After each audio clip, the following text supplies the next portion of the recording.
if I just had the stream like this? Freaky ass stream. Oh, they saw my face. They didn't know what happened.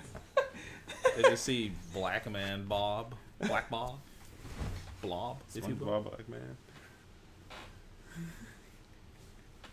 Hey, don't be looking under my arm. Hey. I'm definitely not. Trust me, brother. You ain't got to worry about that. What is good, y'all? We got a couple hot takes for y'all. This won't be a very long stream, but the takes will be spicy nonetheless. Do anime fans judge female characters more harshly than they do male characters? I definitely do think they do. Of course they do. Especially because, like, as they make male characters like more relatable, they tend to make them more flawed because they want them to be relatable. And Okay. like, let's not even go there. Let's talk about some of the hate that we grew up hearing about some anime characters. Because the first character that comes to mind, maybe she deserves it, but is Sakura from Naruto.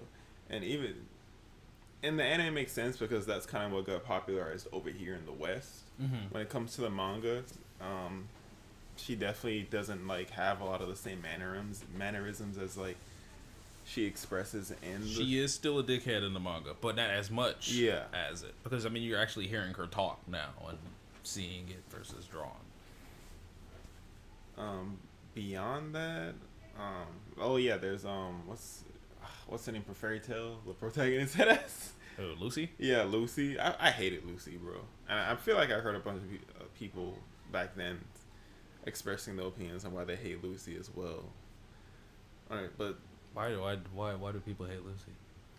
they hate some of the decisions she makes throughout the story, how she uses her celestial spirits and stuff like that. It's just, yeah, general stuff like that. They weren't even like crazy hot takes. They were just them complaining. Okay, that sounds a little bit more on cue then. Yeah, they didn't really like they talked about moments that explain why they hated her. Basically, like if I was her, I would have did this and that and blah blah blah. Yeah, stuff like that. Yeah, just So Sakura, Lucy, who else comes to mind? what For people you. that are we talking about? Women that got hated on? Yeah, do anime fans? Well, these are just anime characters that I remember fans judging more harshly than they would have their male counterparts. Probably Asuna from Sword Art.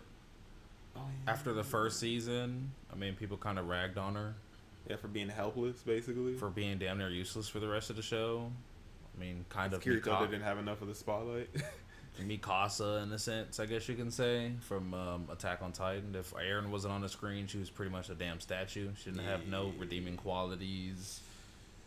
She didn't have anything. Like, she looked cool, I guess, right? Like, she had, like, the badass heroine kind of, like, feel and look, but in reality, she was just a simp. Like, Most definitely. which is kind of crazy for somebody that's supposed to be built up to be that cool. If I'm gonna be honest, I'm gonna use. So I also agree with his take. If I didn't say it already, I think that male characters are treated more harshly than female characters. Or no. Worse. Wrapped around. I think female characters are judged more harshly than male characters. Where I come from, that is, and I can use anime. I could use an anime that actually has two characters that went through something similar, but the reaction was different. Dandadan. So within the very first episode, or the second one, I forgot, you have homegirl Momo going through the shit with the aliens, and that like blew up online about how crazy it was and how that was wrong and all of that type of stuff, which it is, right? But nobody said anything about Okuron getting essentially molested in the tunnel and literally got his balls taken from him. That was just whatever. Like, nobody cared about that. But theoretically, they both are bad. They're terrible things that happen to the characters, but people only cared about one of them. Like, they're both the same age, and they both got touched by people way older than them. Like, you know what I'm saying? Like, it's bad for both ways, but people only cared about one. And I like that example too because I was only thinking of it like In the same show, by the way. right. I was only thinking of it in the aspect of like them being judged for their decision makings or the way they were written, but that's and the way you're explaining it is like another good example because it's not even just related to how they acted in the show, but how the show is writes that character like in that situation. It's like they're both victims. Yes. Of sexual crimes. Yes. They did not want to be like if Okarun was just the only situation that happened, nobody will have anything to say about it. But again, I guess I have to also say that there's a historical context behind the way females are treated in Japan and in history, which people also argue that's why that scene exists in the first place. Like the aliens in the show are supposed to represent like, grown Japanese men. Like there's even another scene in a hot spring scene where there's literally men that they're like evil spirits, but they literally are grown adult men. They're not like malformed ugly spirits or anything like the crab, right? And they're made to represent like whenever they're like hot springs and women would be in there, and then or men going in there the women's side of the hot springs and they get assaulted and stuff. So like yeah, it's a shonen as well, so they also try to express a lot of these ideas in a somewhat lighthearted comedic way because again it is a shonen. And so you're not going to get that same seriousness that you would get from a seinen anime, in my opinion. And again, I didn't create these definitions. These are the definitions that came from over there, okay? And it's consistent based on the definitions that they provided when it comes to how these animes are structured. Vinland Saga is considered a seinen anime, so it's a lot more serious when it comes to tackling a lot of these subjects. And so, in my opinion, that's how I rationalize the opinions that people have when it comes to how they, well, in this case, write Momo in those scenes. And I can sort of understand why y'all judge it the way y'all judge it, because again, this is a female minor woman history that Japan has with females. But again, that's, in my opinion, that's the whole point of the scene existing. Yeah, I guess you could say for symbolism there. I think there is some hypocrisy within certain statements. I think the reason why females are judged harshly, more harshly than guys are, is because of their role in some of the most famous shows that are out there. And whether people want to admit it or not, the best genre is shonen. It's always been the most famous. It's shonen anime has always been the most famous, which is usually, not only, but usually primarily male protagonist. And then you have, usually a girl protagonist that could either be like a friend figure, maybe even a romance figure, just in those shows. And it happens a lot. Whereas the guy usually is written better than the girl. I'm not saying that's an excuse to have terrible female writing, because we have seen shows that have good female writing, whether she is the main character or of the main cast. But I think that it's kind of like people have a little bit more of like binoculars, like they're looking in, zoning in on the girls because they're not held as high or written as quote unquote well as the male characters in those series. But where the hypocrisy slightly comes for me is because I think that this concept is more of your average anime fan concept. I hate kind of saying the anime elitist stuff, but the reason why is because if you watch, I use this example and I've told you this before. I love Sailor Moon. The main male character in that is Tuxedo Mask. He's literally there to be handsome and nothing else. He's not written well. He doesn't do anything in the show. The girls do all the work. He just sits there and he does nothing. However, I do understand why, because it's a shoujo show. I mean, it's for girls.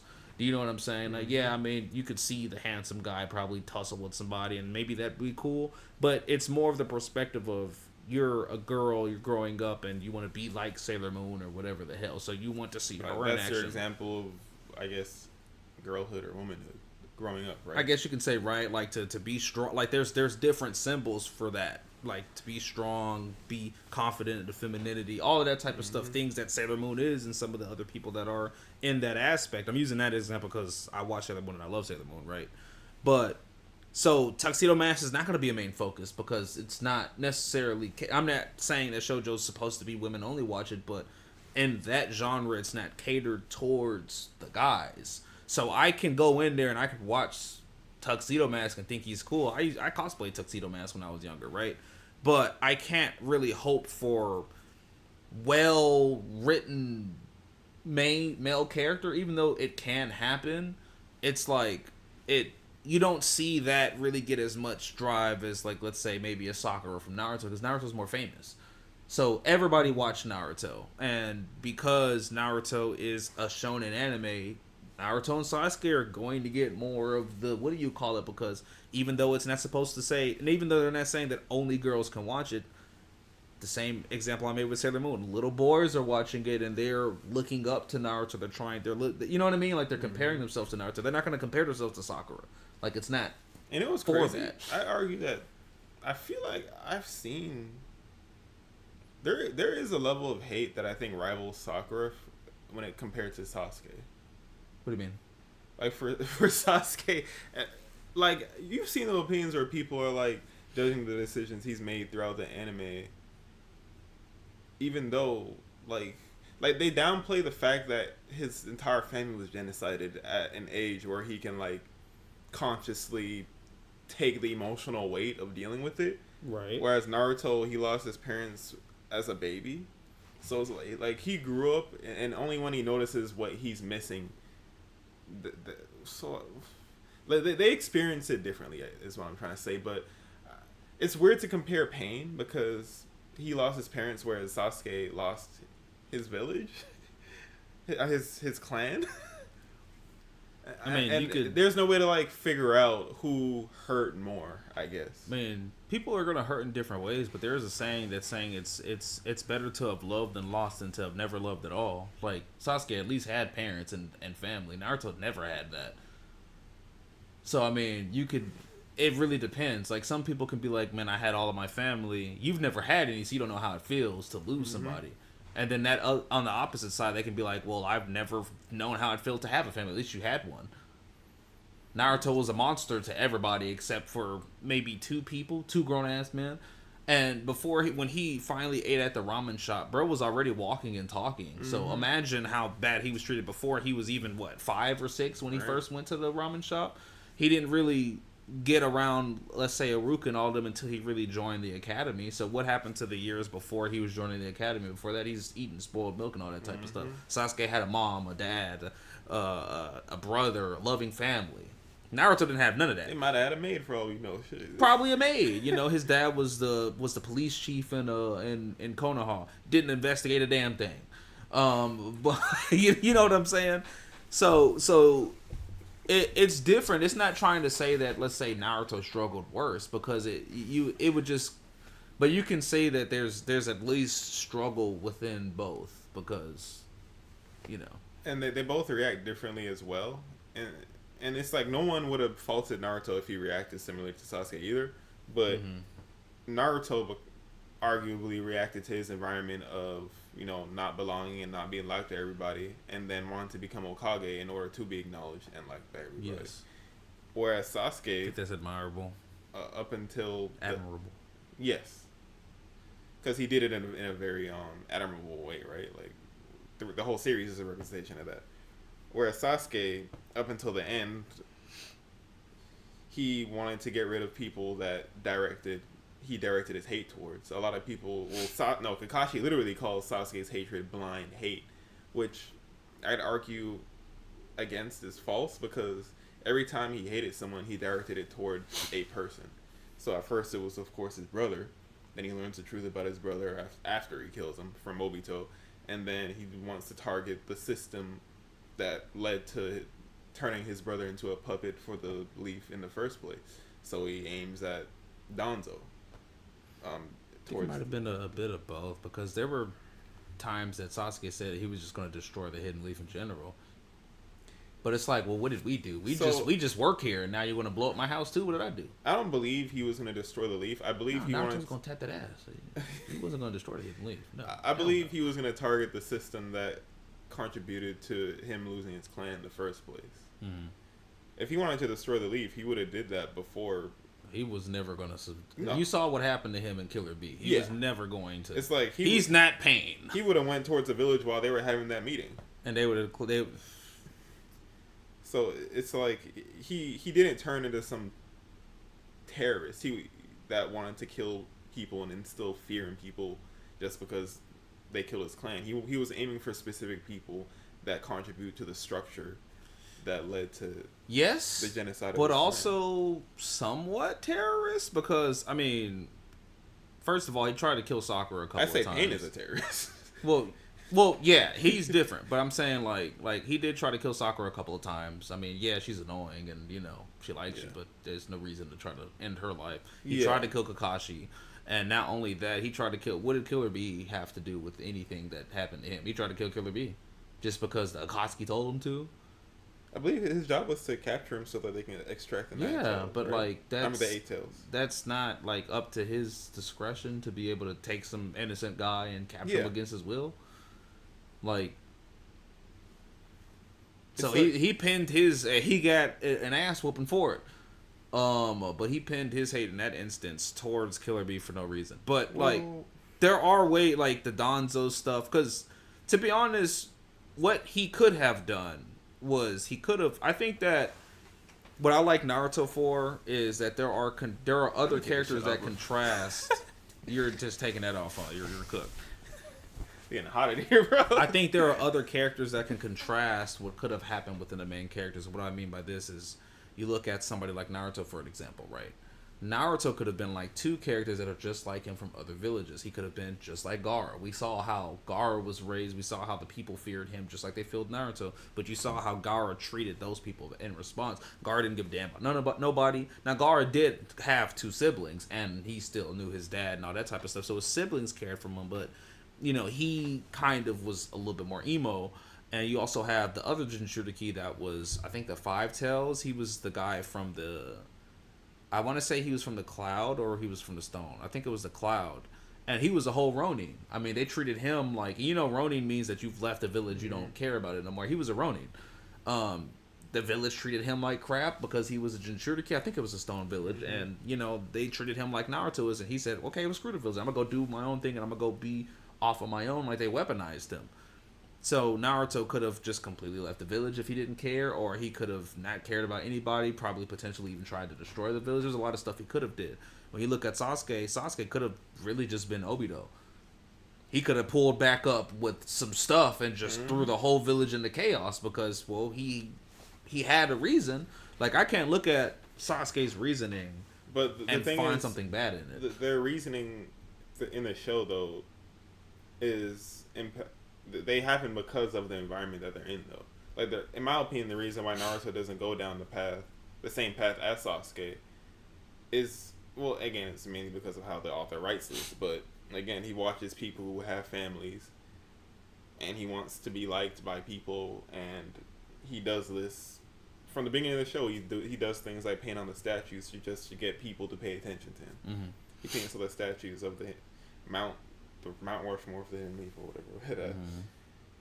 Rather than, like, I guess nobody at that age is toxic. You don't really get there until something toxic happens, and then you leave the village and join the Akatsuki or whatever. But yeah, I wonder who did that. It's like the way that the environment he was put in, the way he reacted to the environment is the reason why Naruto reacted the way that he did.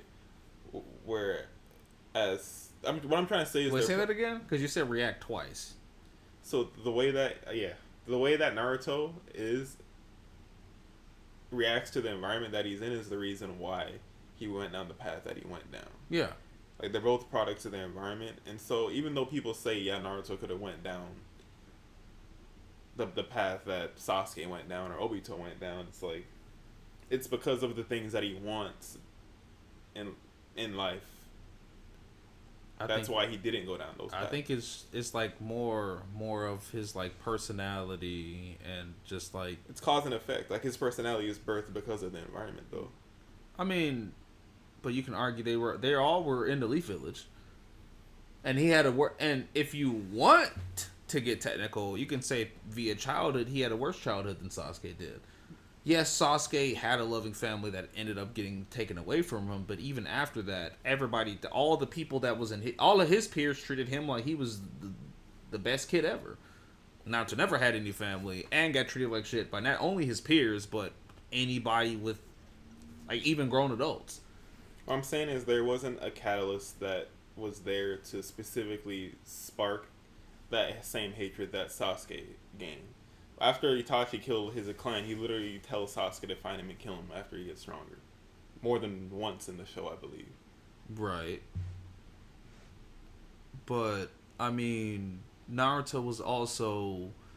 I almost said castrated. That was kind of crazy. It's like they both found answers to the dilemmas that they had in different ways. Yeah, but that like Itachi literally gave Sasuke one, whereas Naruto kind of gained his by watching the Hokage and how they treated him. Well, I mean, the Hokages didn't treat him well. No, like, he saw that the Hokage was loved by people. Yeah. So, when you look at, like, you can say a catalyst, Naruto was given a catalyst just by literally being told to go die, to leave the village, all of that type of stuff by grown adults and his own peers. That's the same catalyst that, like, they were giving him the exact reason to leave the village. He just didn't. Now, of course, because he saw a position being Hokage and how well respected and how the Hokage has the power to unite people and how many people are united around the Hokage, and that drove his love to even stay in the village past all of the bad stuff. It's more or less like both Sasuke and Naruto were given catalysts. It's just that Naruto found something positive to look towards, where Sasuke couldn't find something positive to look right. towards. That's exactly what I'm trying to say. Yeah, that's more or less. But both of them were given catalysts. I mean, there was people telling a 5-year-old kid to kill himself and to leave the village. Yeah. If not, cook yourself after you leave the village. Which the Fox would come out and kill all of you guys, but that's besides the point. Them telling him to kill himself doesn't, like, lead him to want to start killing people, though. It's like... Yeah, because he found something better to do. Yeah. Sasuke just did it. Which, I mean, he could have looked at the Hokage and he could have been like, okay, well, I know that... I mean, he even said he would want to become the Hokage, so maybe he did kind of say that, but it was kind of after, you know, the... Yeah, that was after he was the saved by Jesus and Eren-Yeager-ish stuff. But, I mean, obviously the government being the, what do you call it, was corrupt. Oh, no, you're right. No, before he fought Naruto, he said he would become the Hokage, didn't he? Yeah. Yeah. So it's like, obviously, I'm gonna use the term government because that's pretty much what you that could body assume that he is. probably wouldn't kill off all the people like a terrorist if he says that, though. That furthermore proves my point that he's aiming for the corrupt system. I think he's going to aim for the system. It's just that the term he used in the Great Ninja War is that he was going to destroy the Hidden Leaf, where everybody was like, okay, well, either you need to put some more clarity on that sentence, or what do you mean by that? What do you mean destroy the Hidden Leaf? Because that's not what we're going to do here. But regardless, I mean, Sasuke... What popped into Naruto's head was Ichiraku ramen shop? Nah. Yeah, negative. But, I mean, theoretically, Sasuke could have looked at the situation and been like, okay, I actually was blessed enough to have the family and to see all of that type of stuff. And then especially after learning that it was politics, essentially, that had your clan wiped off, he could have been like, okay, well, what I should do is become somebody that can be in power and change the way of thinking from the outside in.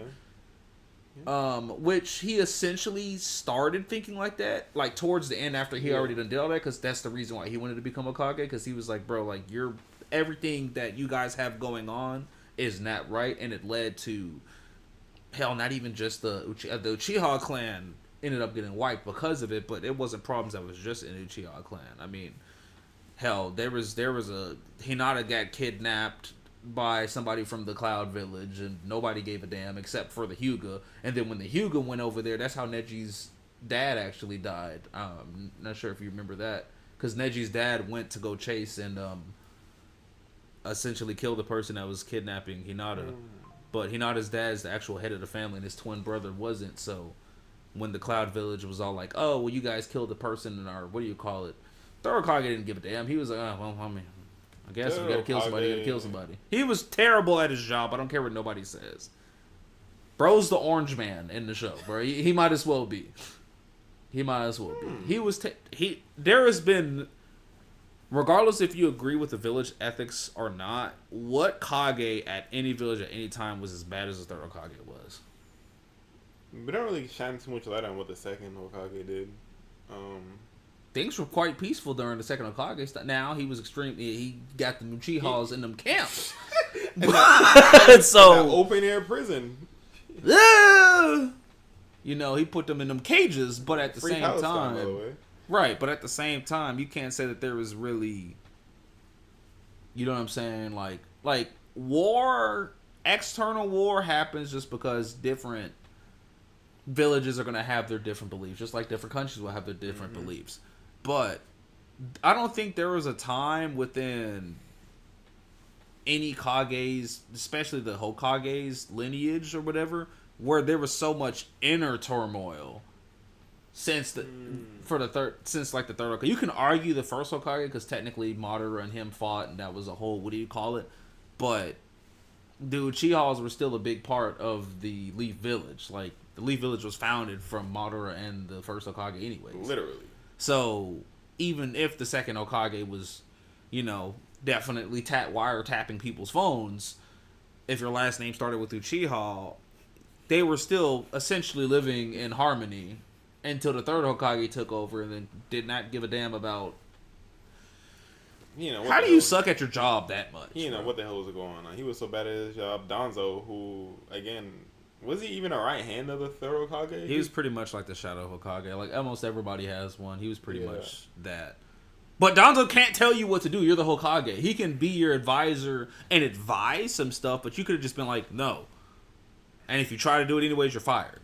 Had a whole genocide happen under the third Hokage's. And he was just sitting there. Eating that sandwich in front of Naruto. Naruto just seeing if he can get a bite to eat. It's almost like my dad was the fourth Hokage. Bro didn't give a damn. My God. That it didn't turn into a damn Naruto rant. Yeah, this is a whole separate. This is another 10 minutes. This is gonna be a whole separate video, but that's fine. Why the third Hokage is the worst character in Naruto?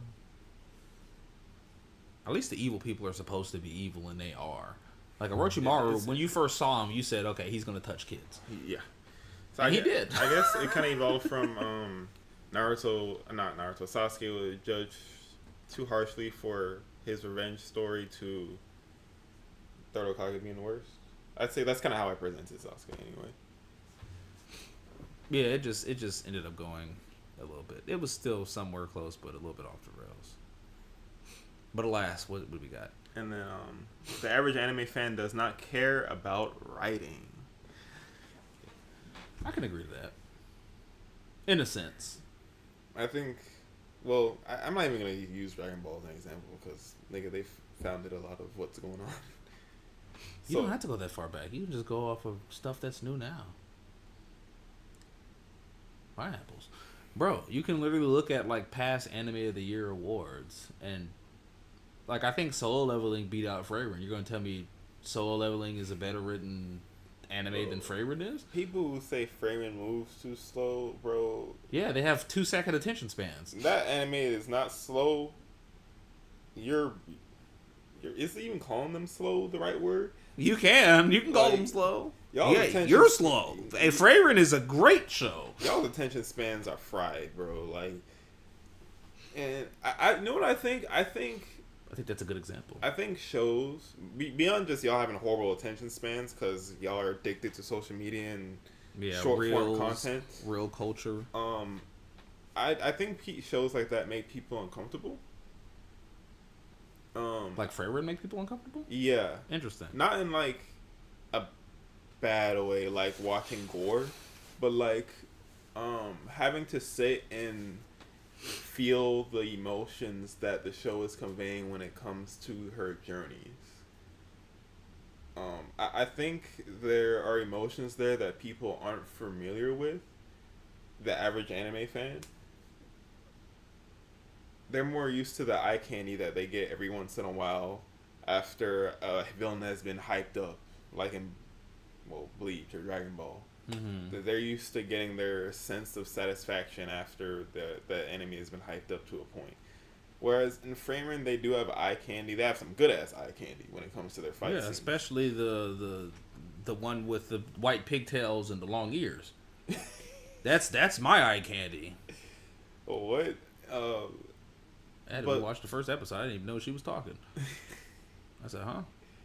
But besides the good fight scenes, like another large part of the point of the show is the journey that Freyrin has. Like she joins this group of adventurers, and in my opinion, she's portrayed as like being almost empty, and her main goal is to fight the Demon King because he contributed to like what happened.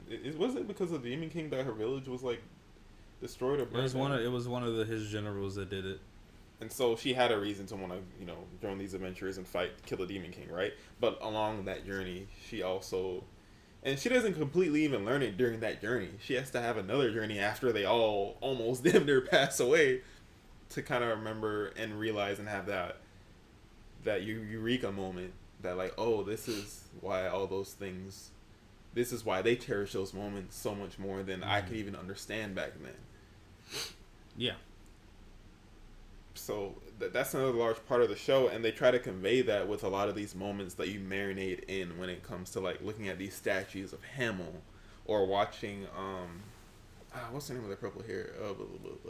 Fern. Watching Fern grow up and learn magic, and even her admitting that she might end up being more powerful than her later on in life. She let Freyrin last a little. She'll probably outlast her and end up surpassing her eventually. Yeah. But Fern being a human being and being able to be acknowledged by Freyrin as someone that will surpass her within her lifetime, that's crazy work. That's something Cyrie had also said, the other elf that's blonde, because she said the same thing about Phlegm. So like Phlegm is known as the like essentially the greatest wizard. Yeah. But she had explained it to Freyr when she was like, well, humans, even though they don't last as long as elves do, they move at a faster pace because they have a timer. We don't. We're going to be alive in the next 100, 200, 3,000 years. They're not. So they're more daring and open to doing these other things, while elves are more laid back because we'll get there when we get there.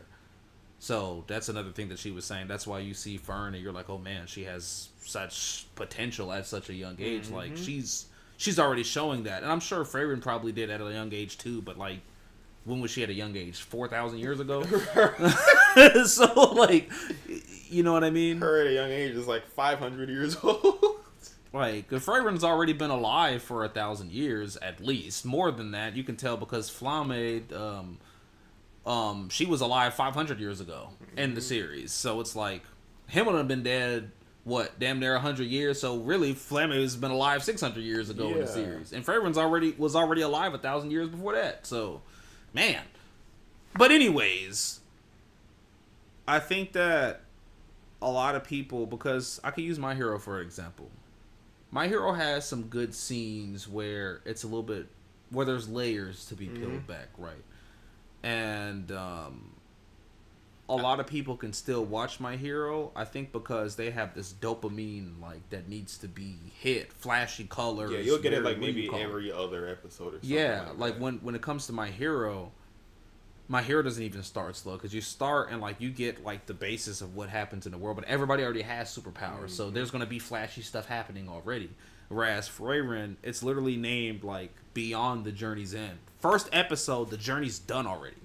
So all the flash and all that stuff, you see flashbacks of it throughout the next journey that happens, and a lot of people aren't used to that because, like you said, they got a short attention span. Something needs to be blown up, or something has to fight, or somebody has to die. I have to see something versus something here where you don't know what's next because the journey's already over. So now you're going through this journey with a girl that's already super old, but she doesn't have like your basis like of feeling. So she's recounting all of these events. Like it's a different type of story. And I think a lot of people aren't used to that because they're so used to boom, pow, wow, quickly, that they're completely ignoring certain shows out there that actually have good writing. Like, when's the last time you heard anybody that wasn't me or in our immediate group talk about Erased? Like, nobody's talking about that, but you're going to hear something about Jujutsu Kaisen. And I like Jujutsu Kaisen, but like, there there are really not any crazy layers to Jujutsu Kaisen. Like society bad, old people screwing up society. People got powers. Gojo's supposed to be the strongest. Yeah, It's very simple, right? And I feel like Frieren conveys a lot of like Yeah. social aspects and conversations in regards to like just living life and being more in the moment and learning to cherish these moments and place a lot of value in them while you're alive. Because she didn't do it while these people were alive, and she only did it at like 100 years after. Yeah, Himmel's dead already, and she just now realized he was trying to hit. He was trying to hit the whole time, even when I could have been him. I would have had that. I would have had that knocked down. Man. I'm sorry, Himmel ain't.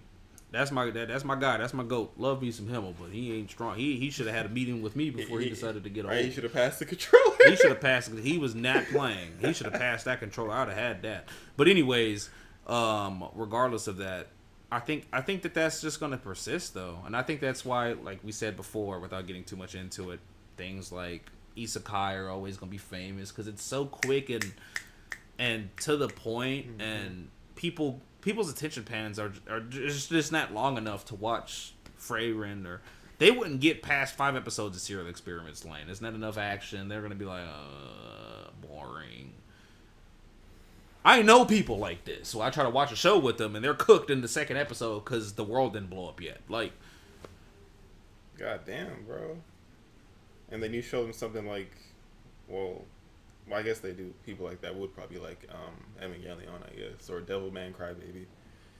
more Devilman Crybaby than Evangelion, because Evangelion, You don't I don't even want to know say what the that hell it's is going on slow after. play. I'm not saying it's slow paced, but yeah, you got your mecha action, but it's a show that's not taking the mechs as serious as like Mobile Suit Gundam. Mobile Suit Gundam, they're in the mech like that's the show. Like, Evangelion's conveying so many different They're gonna lose traumas that. and I literally know somebody that was talking about, I'm gonna start watching Evangelion, but because I know how he is with anime, I was like, bro, don't even turn it on. You want to hear him disrespect? I don't even, because you're not gonna watch it. You're not gonna finish it. You're not gonna do any of that. You're gonna put on an episode or two and then forget that it exists. Because it's not fast enough for you. I'm gonna just keep it a stack. I'm gonna let you know that it's not fast enough for you. And Go watch One Punch Man. some animes that came out recently that people treat like that. I know for sure. Like you said, Jujutsu Kaisen's one of them. I feel like. Put the YouTube chat back up. I forgot. What anime that's like that? Yeah. Oh, we're not live on YouTube right now. We should be. Yeah. Okay. Hold on. I had to reset the. Yeah, I'm still here. Okay. Recently, Every isekai. well, every isekai, yes. I think the only one that kind of does a decent job of that is Mushoku Tensei. What do you mean? Like, well, I guess you haven't watched it, but they do. I watched the first couple episodes and I had to stop. Yeah, understandable. I think just like how Frieren has moments where it creates conversations that could be talked about when it comes to like social interaction and society and relationships. That takes place in Mushoku Tensei as well, but of course because of the protagonist, which is a huge focal point of the show. Him and what things that he do overshadows any sort of good writing that will take place in that. I've actually heard some good things about it, like the fight scenes, and stuff like that. World building, fantasy, But it has all that. But the protagonist, that unfortunately is something that y'all got to write better protagonists. I'm sorry. That's its own. Yeah, that's damn near a topic for another video. I just sparked a whole nother topic. we can start Anime protagonists now versus before, or the past. Shit, I'm down if you're down. After we're done with this, of course. I think that's how will we conclude this? Conclude this? Okay. Just the topic in general. Due to the way that shows are portrayed now, visually, even the sounds, because like the sounds in Fire Force were amazing. Man, sound design.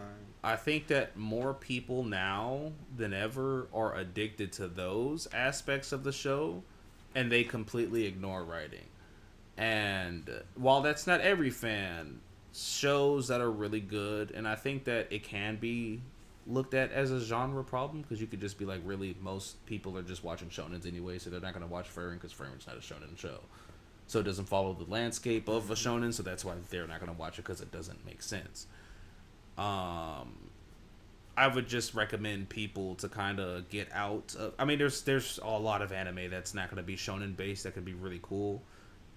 Smoking Behind the Supermarket with You, I really like that because it's just two grown adults. They're not in high school, first of all. They're two grown adults that live their normal days and have their daily struggles with work, and they sit, even though they work two totally different jobs, they sit down and they have a smoke and talk about their day and just like human stuff. Like, it's... And they're grown ass adults. Again, like, grown people. I'm not even talking about, there's no teen. I'm talking about 40s. Like, they're old. So, like, watch stuff like that as well. Just, and you'll know what we mean by saying, like, some people, because you'll watch some of those and be like, damn, this is very specific and kind of hitting home a little bit. Yeah, you know what I'm saying? Different. It's tickling them neurons in a different way. The neurons that was in the cabinet that you don't like to stimulate, right? Yeah, just try watching some stuff like that.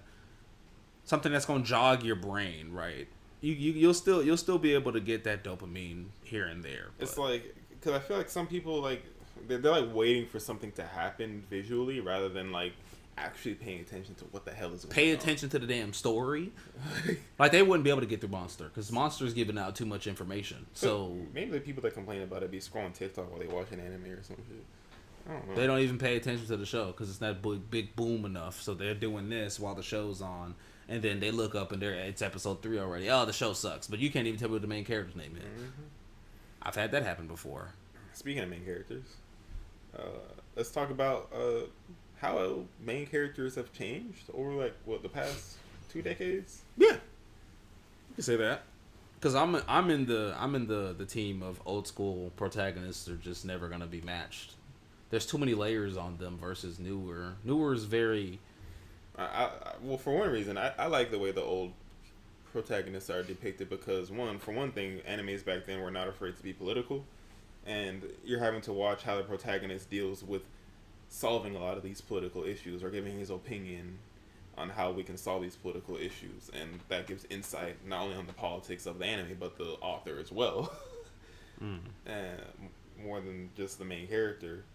And Naruto is one of them. He grows up in a world of literally a war, a time of war where he doesn't have any parents. He's making, like, everybody in that show they're like war orphans, damn near, like, basically. Well, yeah, a good portion of people lost their parents to the Nine-Tailed Fox. Aruka lost his parents to the Nine-Tailed Fox, so he grew up in the same. And you can argue that this is reminiscent or symbolism for when Japan was nuked twice. You can argue that's kind of paralleling what happened to Japan when that happened, and so after that happened, a lot of kids, were without parents. A lot of their parents went to war and died for whatever they believed in, and they were orphaned. And so that's how I see it anyway. And you get to see how a lot of these characters react to living in that environment. Yeah.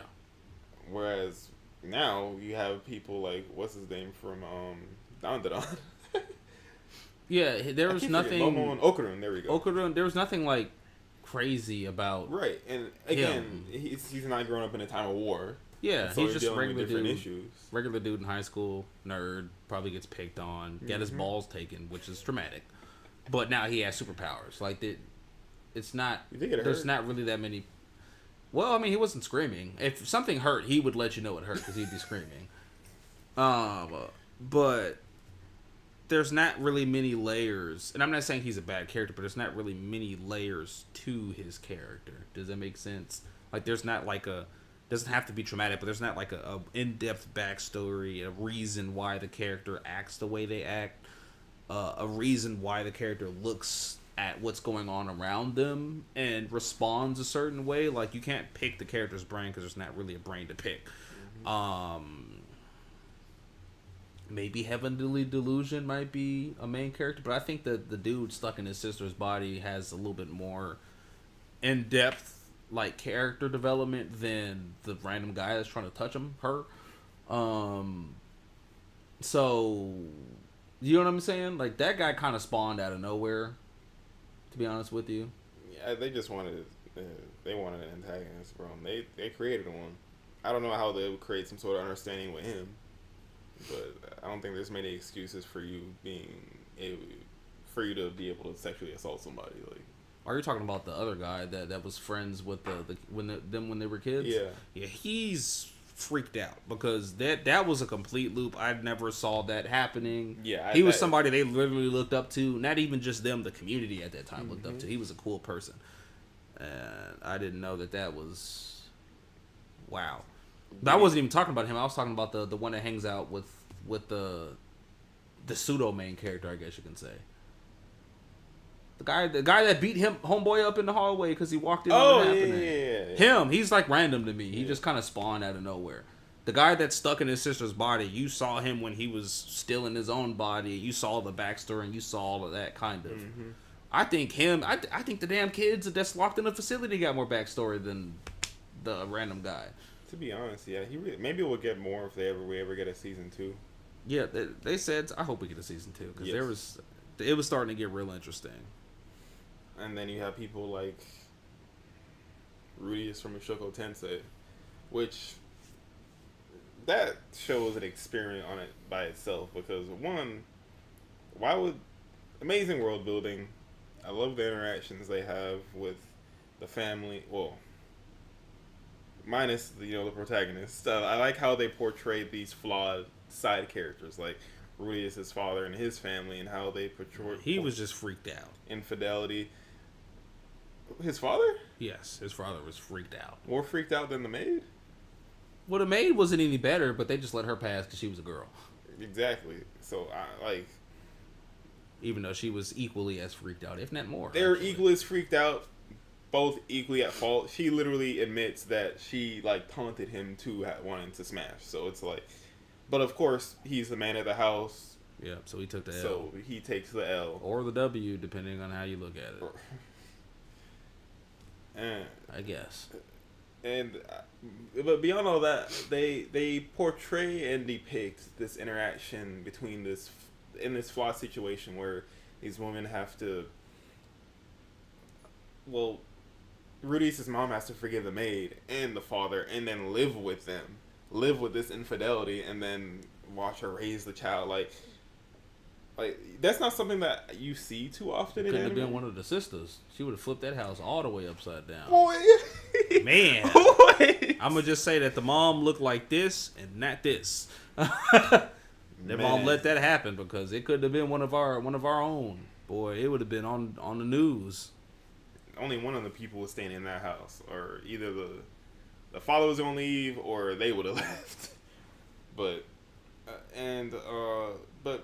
beyond that, the protagonist, he just freaked out, and in my opinion, that ruins the story in general. He doesn't get any consequences for his actions. He doesn't necessarily even learn from them. All the way into where he's like a young adult, he's still running around with panties on his face as a disguise. So it's just like, they don't really provide any... People say that he grows as he progresses into the story and learns from his mistakes. He grows in some aspects, but the biggest one, him being a 40-something-year-old man in a child's body and then sexually assaulting multiple female characters in the show that are minors. And one of them being his cousin, by the way. Like, him being in this society where laws aren't the same as they were in his modern society is not an excuse, because he grew up in a society that has a higher level moral compass. Mm-hmm. So even without it being written in law, morals are still a thing, and he just foregoes all of that shit. Yeah, he didn't give a damn, and which lets you know how he actually was on the inside. Yeah, he doesn't learn from it. And I read the manga. I read the manga. I haven't read it in like a year and a half, so I don't really know what's going on in there. But based on what I've read and watched, he hasn't learned from his mistakes. He doesn't face any sort of retribution, and that ruins the show, because it kind of, again, like I said before, it gives us a peek into the politics and morals that come from the author. Mm. And so beyond just judging the anime, now we gotta Message. judge. We gotta judge the freak that's behind the pen now. Right? Yeah, this last time I checked, this was an or maybe it is an autobiography. Right. So Mr. Mangaka, what do you got going on? because like as people, we listen to rap, for example. Like so Right. yeah. Contrary to popular belief. So we're used to like listening to music and then judging the rapper for what he puts on paper and puts in a song. So it's kind of easy for us to be able to think this way when it comes to anime, personally. So I think those are just my examples of like how protagonists have changed from back then to the Yeah. examples we have now. And I'm not Right. even just gonna say the freak factor, because there were some freaky like protagonists, like great teacher Onizuka. This is the grown ass man that's being a substitute teacher and pretty much preying on all the girls in his class. Like that's not any better. So yeah, that there was definitely some freaked out main characters, but I Yep. think just in general, Mushoku Tensei getting as popular as it does and having that much money poured into its animation, that should let you know the people that's watching it. like that, it's not just some like shitty isekai either. Like most isekai, like their fight scenes are like slideshows. Man, Mushoku Tensei, bro, like they got a very affluent animation studio that I don't remember the name of to animate it, and so like it's like you have a pretty big organization backing Mushoku Tensei.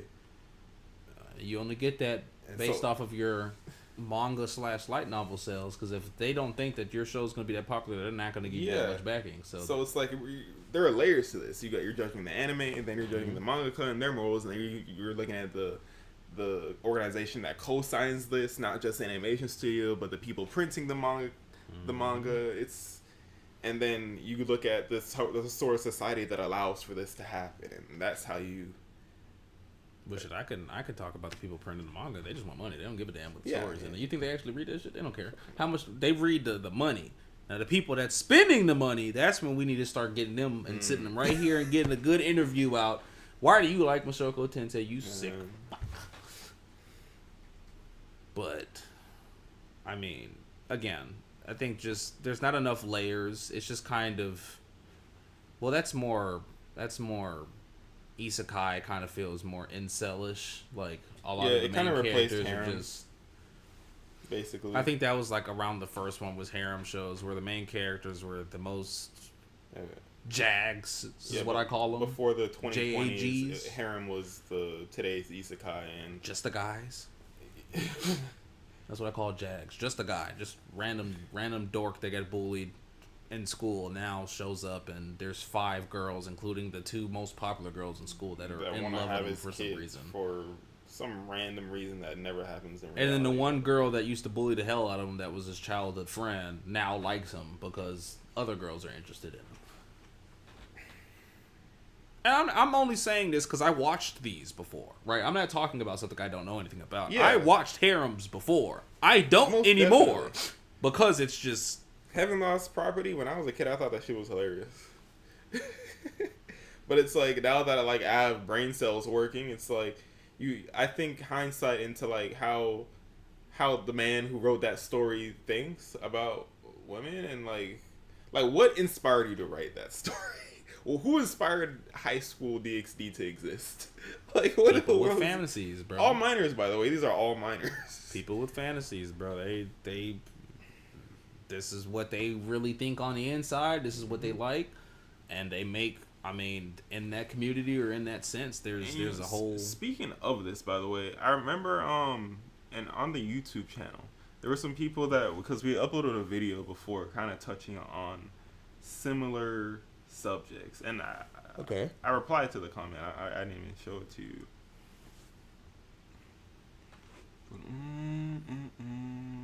Oh look, we got an extra subscriber. Went from 262 to 263. Hell yeah. We've been getting yeah, where the comments view more.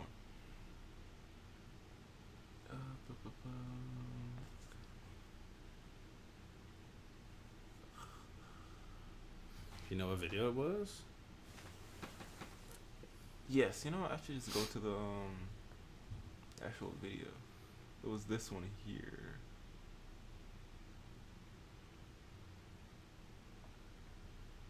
No, go to the actual video. It bugs out like that sometimes. Thanks.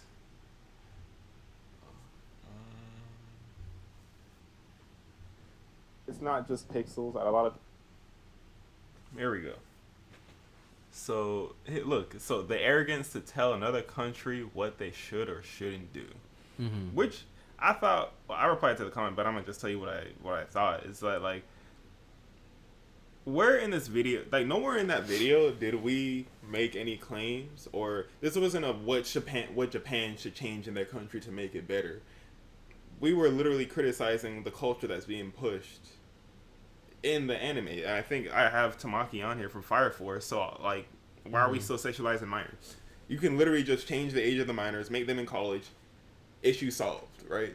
The characters could look exactly the same. My Hero Academia could have just been my university, like even in My Hero, not Academia, because I don't think they were really doing too much with the minors in My Hero Academia, but the one afterwards depends on how you look at it. Yeah, they said, when you saw Invisible Girl finally shown for what do you call it, they had her out there looking kind of crazy. Yeah, and again, it's a shonen, so y'all get it. There's some topic like we made another. I don't think did we make a video about tropes that need to die yet? Like the whole. No, we should do that though. We should have a video. I'll write some stuff down. You write some stuff down, and then we'll say it. But the whole idea was that like the culture of like sexualizing minors in anime so easily is something that should be frowned upon. Obviously, and people make the excuse that, oh, this is just how Japanese culture is, age of consent and this and that, and it's just like, just because there are laws don't dictate whether things are morally right or wrong. Like in the United States, like slavery used to be mandated in law, and that doesn't make it morally right. So I don't know why people keep on pointing that out when it comes to these are usually people that's never been to culture. Japan, by the way. We actually went. I'm not saying that means that we're Japanese now, but we're at least goddamn part Japanese.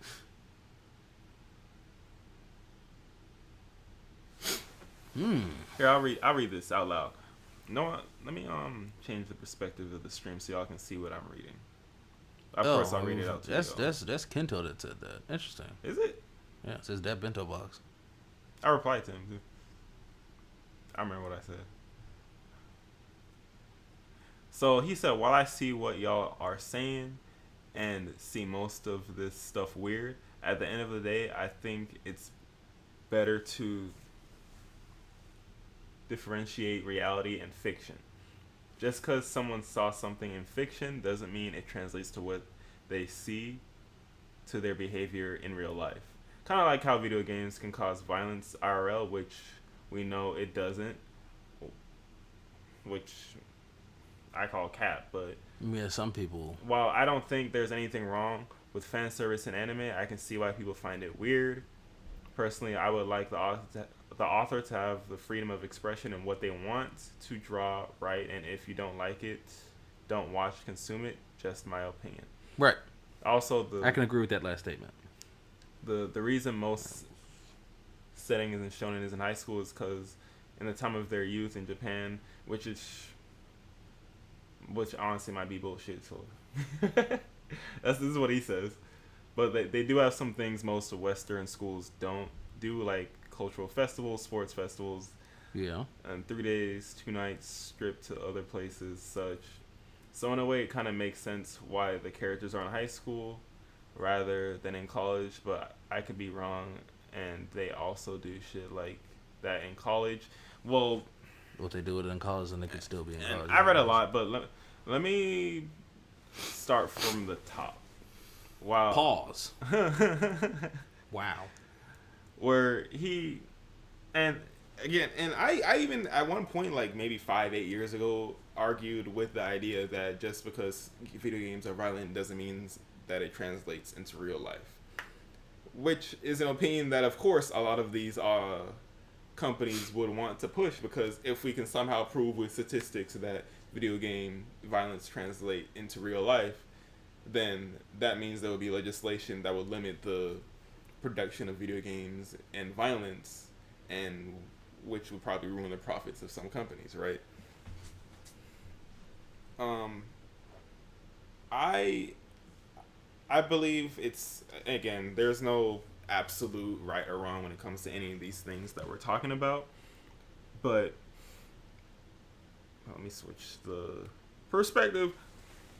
But when it comes to violence or fan service in anime, and especially when it's involving minors, it's like it ain't like they're depicting all the time even adult looking characters in these shows. They are childlike looking characters. No, screw that. Like, no, not even. Put them in college, whatever festivals y'all claim to have in high school that Mental Box was talking about. Just have it in college, like. And I don't know, cause I went to college and they've had events happen on college campuses here in our city where we live. But that's America, not Japan. Yeah. No, you're right, because this is representative of Japan, so let's just keep it in Japan, right? It's not like I've done research on whether there or not colleges have events like that over there in Japan. They do. So it's like, I feel like he even said it happens in college too. So it's like those same festivals that happen in these high schools, using shonen as an excuse because these festivals happen only in high school. I would like to think it's capped, because wouldn't colleges have more funding than high schools in the first place? It's like colleges and universities.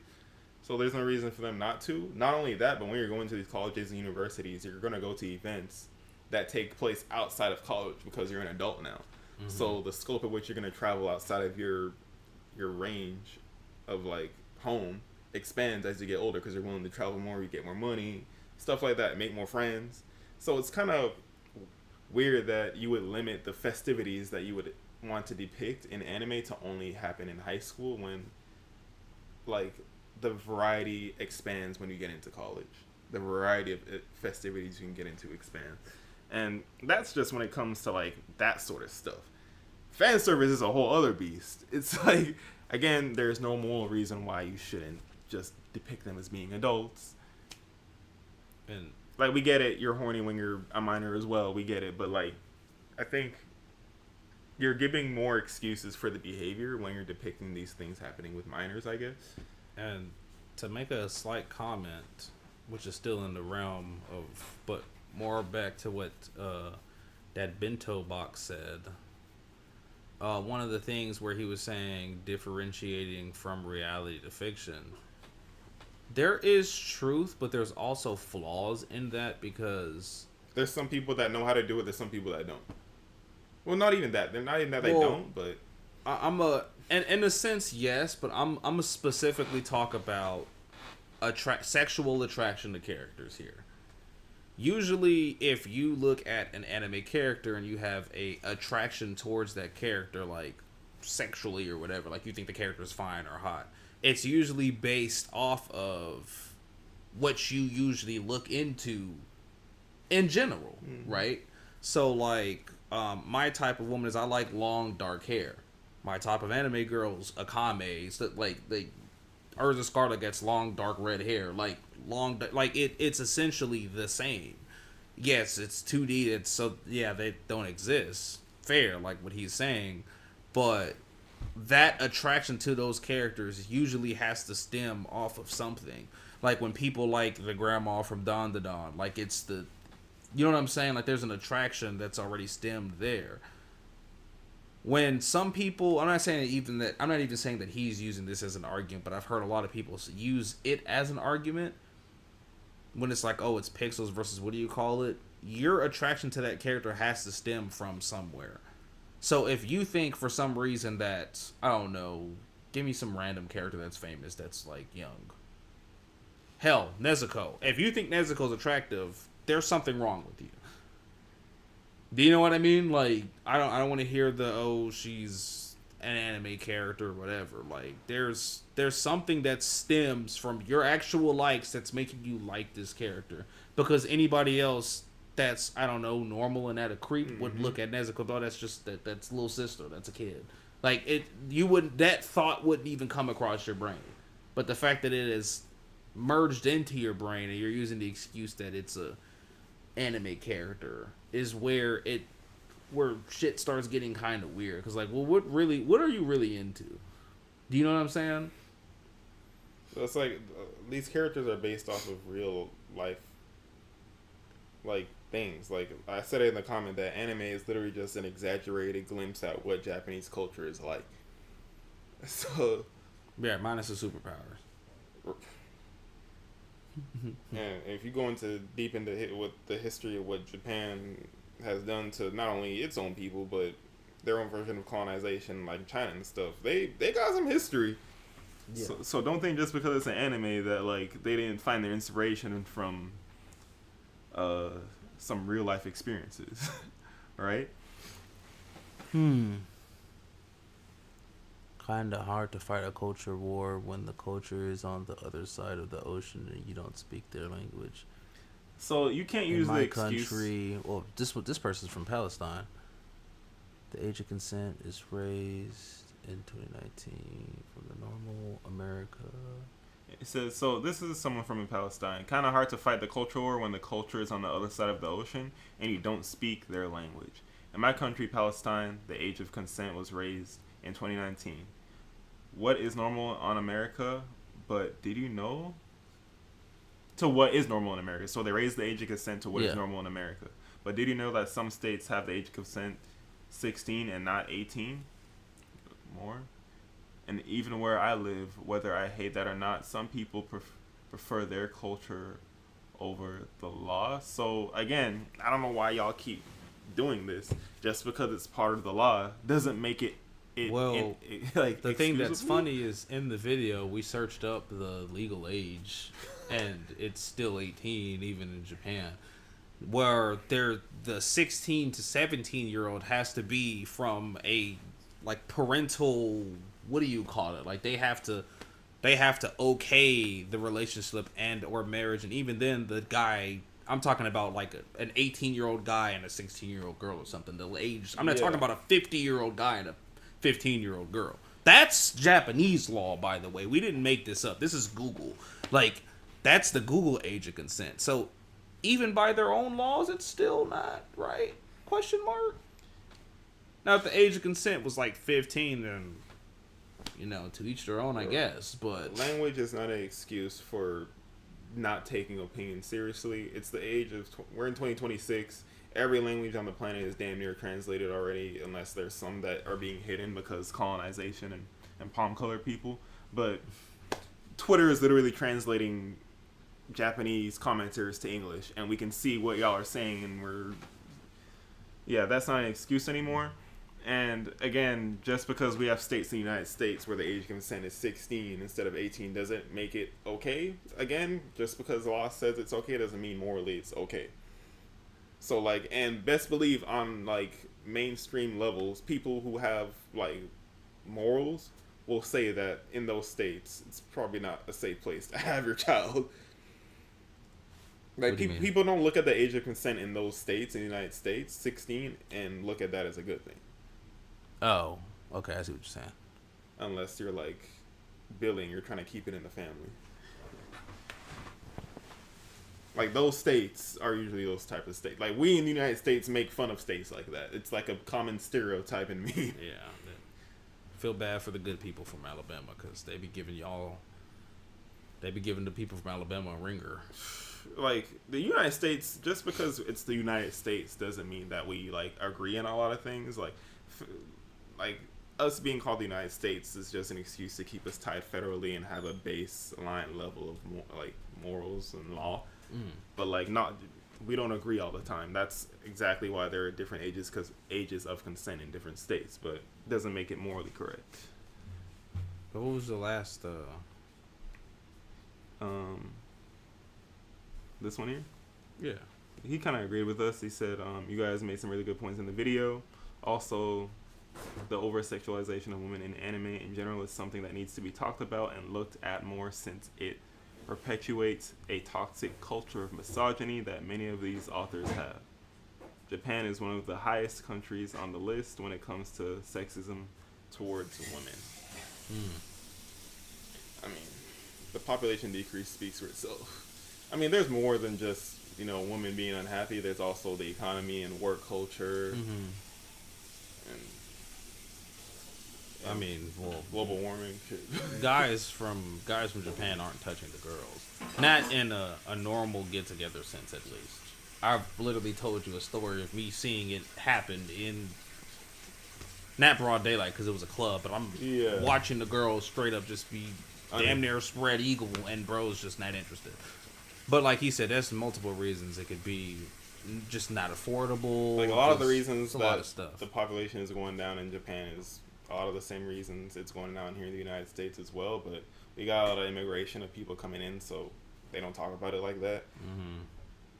But best believe work culture is toxic here in the United States. We got 7/12s, which is normalized. Sometimes 14/12s actually. 13/12s is a normal. It's a slogan we have for working 13 days a week, 12 hours a day. So yes, there is a toxic work culture here in the United States as well. And best believe that contributes to people not wanting to have kids. If not, they say they're not ready because it's a response for those who are responsible enough not to want to have kids, right? Some of them don't give a damn. They'll have kids and just not be at home because they're working all day, and as long as they have money and food, they think that they're being a good father. Which, unfortunately, that's not how that works. Yeah. You could actually spend time with your kids, besties. And so in a way, you can say that the Japanese are being more responsible by not having more kids, but if they know they can't support it based on, the work culture and finding a good partner. But that also says a lot about, your society. Why aren't y'all finding good partners? Why is your work culture still toxic even though your population's still going in the negatives, right? So, I mean, the ways they're trying to combat that is trying to get more, what do you call it? It's like... Now they're relying on foreigners. Literally. But then there's a conflict of interest there because it's only a certain type of foreigner, put it that way. Like, they don't mind foreigners, but then they don't want foreigners. But the foreigners they don't want is the ones you see on social media that's completely disrespectful to literally the people that showed up in Japan and did no research on Japanese customs or culture. They just showed up there. And it's kind of like, all right, like, you done came over here. Like, we get it. America, we happen to live, like, in the U.S., we live in the most diverse place on earth. Like, people in China are Chinese. People in Japan are Japanese. Like, most diverse country and one of the most diverse parts of Texas, too. Texas is really diverse, huh? Is it? Well, yeah. Or Houston. Houston. We're in one of we're the number 4 biggest city. So it's kind of like, even I've kind of grown up my entire life around diversity. I've said before, my next door neighbor back in California was a whole Japanese person. That was my first like real culture shock. And I grew up in LA. LA's, come on, like that's bigger than Houston is. So, and Houston's humongous. So there's just so much culture that I think everybody, like, an American culture is interesting compared to other cultures because it's not, American culture is so diverse that there's not something like you can look on the street and see 3 fast food restaurants. You can see Panda Express, Popeyes, and Taco Bell. And that's technically 3 different cultures, but it's all like people don't differentiate it as much over here because we're just so used to everything being diverse that nobody cares anymore. You just see 3 fast food restaurants. Yeah, you don't see. I took it for granted because when I was in Japan and I was trying to look for something different, I was kind of like, damn, I'm tired of eating this. You finna get no goddamn thing different. You finna get something Japanese. I'll find some soul food. Next time I go to Tokyo, I gotta figure out where there's a soul food restaurant. No, they have some, but there might be some in Tokyo. I know that there's some in Osaka as well. So probably try to look at that. But in America, everything's so diverse. You just don't even look at it anymore. It doesn't even matter. Like just in we live in Baytown, and Baytown is considered like a small town in Texas in general, and you got Mexican, Caribbean, Indian, Mediterranean, white, Asian, and just different types of white and Asian too, huh? Did I even say Mexican already? You said Mexican first, I think. Okay, yeah. Japanese. I think the only thing we don't have is a Korean restaurant. Korean restaurant? Yeah. In Baytown? I don't think we have any Korean yet. I don't think there's any like Korean stuff. We got like the China, like And that's just the stuff that Chinese, isn't American. That's not to mention the steakhouses, burger restaurants, chicken restaurants, like exactly. the seafood. But That's just in this small ass town. That will small. I think because of that, a lot of people when they go travel, they don't do any research because they're just so used to everything being so diverse already that they'll just show up in Japan and be like, oh, well, I'm already used to whatever. But then you see how uniform Japan is, if that makes sense. Or it doesn't even have to just be Japan. I'm using that as an example because we went. But you can go to China or somewhere else and it's like more uniform over there because there's not that much diversity. So like people in China are Chinese, customs are Chinese. Whereas there are Chinese customs in America because there's Chinese people here, so that's something. But you also have Hispanic, Black, White. Like you have a lot of different customs to where you just become kind of deaf on the term of custom in general because you just see so much different stuff that you don't even register it anymore. Like I used for the fast food analogy, you just see 3 fast food restaurants. You don't see Panda Express, Taco Bell. That's too. Popeye, Yeah, Burger. to you now it's just.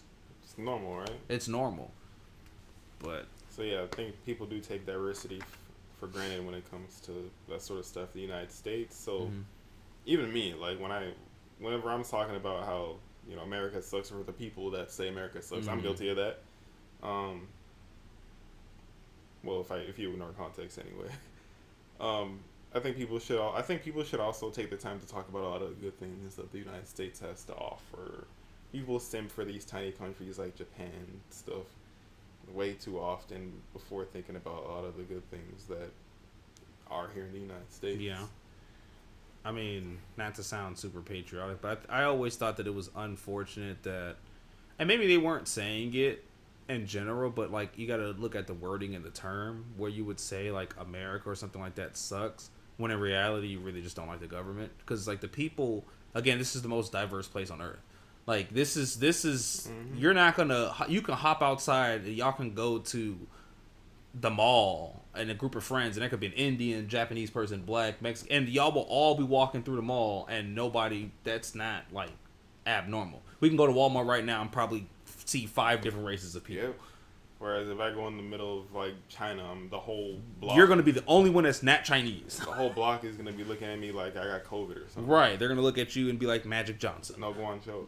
So exactly, but it's like there's so many people that have Those actually. But for those, if you know, you know. Yeah, right.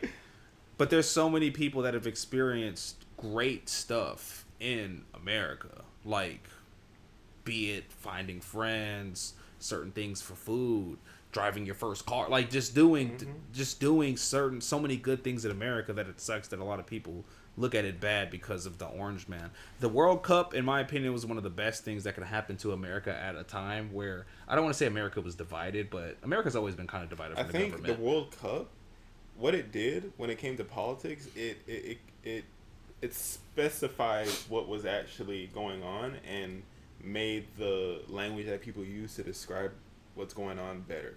Because, like for example, everybody loves football. But when the CEO of FIFA pops on screen, nobody cares about him. The people were booing him no matter where you're at.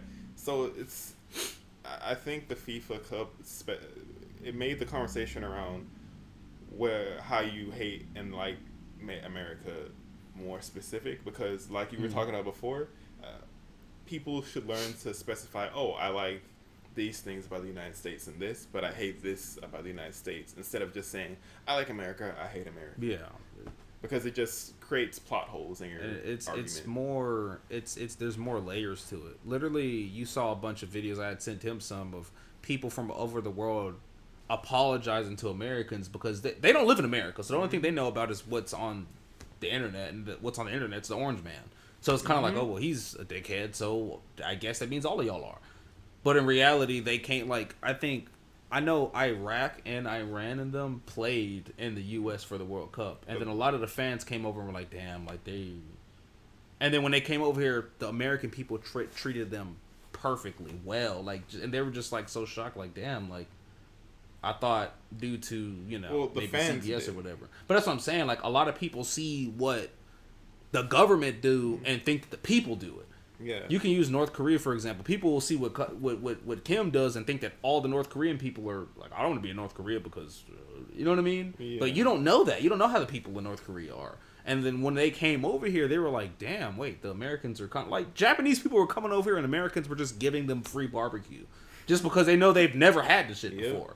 And then you had people, damn England people came over here and they were trying to fucking steal ranch because they don't dip their wings and stuff over there. Like, they were like, yo, what's this white stuff? Whoa. But I'm like, it's right. Like, they will dip everything in beans. But the World Cup showed so much of how, like, what it means, in my opinion, to just be human, to where, like, a lot of people are so focused on, and I mean, it's hard to not be because it's the government at the end of the day, but it's like, that shouldn't be the end all be all, bro. Like, the term for America is we the people, not we the government. Mm-hmm. But a lot of people are just focused on the government side of things, and I mean, again, it's not like you can't be focused on it, but it just sucks because that, like, ruins people's outlook on the beautiful things and people that you actually see when you come to America. And I think the World Cup proved that when you saw a lot of that. Mm-hmm. I loved seeing those reels. People from Belgium are pulling up like, yo, what the... Like, the food, the people seeing, not even just free refills. They were like, yo, free what? Buc-ee's had people looking stupid. Well, I don't know how they pay for food in their countries, but I mean, we also are the one. I think, are we the only country that has like a tipping culture? Maybe. So I mean, there's that too. Because some people like Japanese people, they take offense to that because they feel like you're grading their work. So yeah. The initial payment, they're supposed to provide the good service, whereas over here, it's really because the government don't pay the servers and stuff enough that you have to tip. And they should just, other countries, they just dead ass pay their workers good, so you don't have to tip. And then it's not even just here. There are people, like for example, the Koreans and the Japanese going into Mexico, like so much so that there were memes of like. No, it was the Koreans with Mexico. The Koreans. Yeah, they had like 2 or 3 matches out there in Mexico. They were wilding out. So around the Boston area, I think that they adopted the Norway fans because that's where a lot of the Norway people they were pulling up to. They were doing side quests, bro. There was a golf match happening, and then there was like 40 Norway fans that were just tweaking out on golf, which you never see. There was like a cricket event. They showed up there. There was people pulling up to the baseball games, and they're just doing the roll. Like they don't even know what's going on. They're just there. And then Mexico adopted the Koreans pretty much. All the Korean people were out there, and they were like, "Yo, like they just didn't know that the people like were gonna act that way." And then Texas adopted the Japanese people because Japan played only one match outside of Texas, and that was in Mexico. They played in Dallas and Houston. They did pretty much, and they were just they tasted the barbecue, and they were like, played anywhere in the United States, and they played in Texas twice. World works in mysterious ways, don't it? But it was just nice to see that, and just seeing people from countries that you would just never, like Cabo Verde and Curaçao and stuff. Plenty of people were rooting for Cabo Verde. Yeah, there were people from there that came out here. A lot of the underdogs they were rooting for. So it's like, it's cool. And I'm sure that they were surprised too. I mean, we showed up with the cosplay on. There were some Japanese people. The families were looking at us like, yo, like, y'all really cool with us. Yes, we are. They had the reaction we had when we went to that Japanese guy's bar that had all the soul music. Like, damn, you really like us, don't you? Damn, that is a circle moment, huh? We went to another country across the planet and saw our culture, and then people came here and they saw their culture. They're like, dang, that's kind of cool. I think it is kind of cool too. I'm telling you, bro. This is why I'm a humanitarian. I just like seeing people be fun and smile regardless of all the other. I think we should just start hanging out with the old people that make the world bad. And then here we go. You know what I'm saying? I just make it simple. Like, if most people in the world are usually neutral and just want to live pretty decent lives, just get rid of the ones that are making it bad.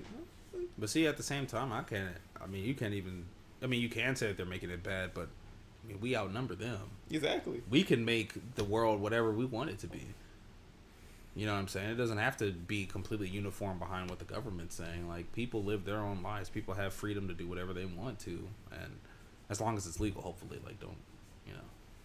I'm not talking to you, Billy. We know what you're about to do. No, no, not that. Talking about the people that want to be free, that want to go live their dreams legally. You feel me? And they're able to do that, especially in a place where it's very diverse, like here. They're looking at that. No, what do you call it? But yeah, we kind of turned this into We didn't. Yeah. we turned it into really, you know. This is what you call the Afro Kings just podcast where we just Afro sit down King and start podcast. and just start yapping about stuff. Afro King. Why didn't I think of that? Yeah, in a Alright, podcast where you just have some topics you just kind of round up and just talk in general. It doesn't have to just be specific. Yeah. There's topics, but you can go off topic because it's a podcast. You're just yapping. Well, I'll just name the playlist Afro King podcast actually. Yeah, little That's what I podcast right there.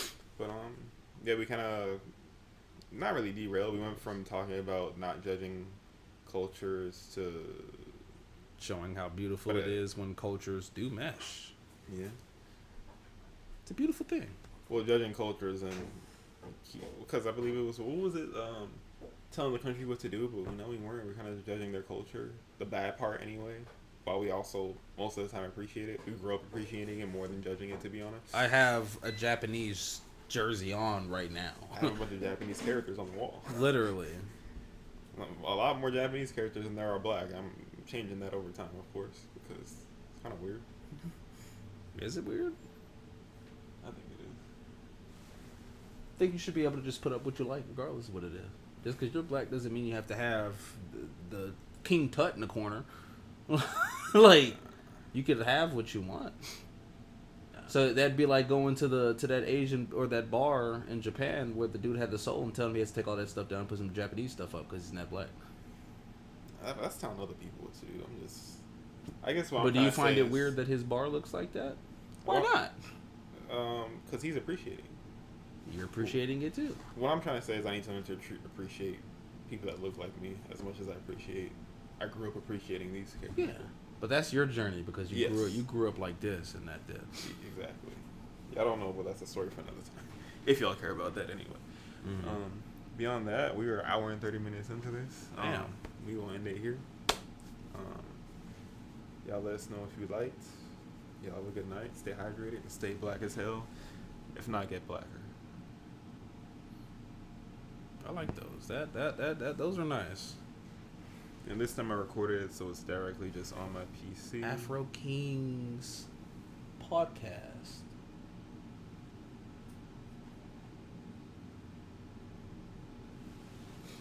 I like it.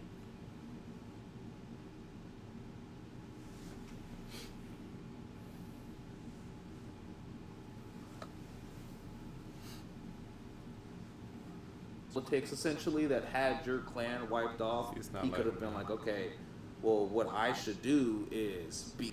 Die. I have to see something versus something here where you don't know what's next because the journey's interesting.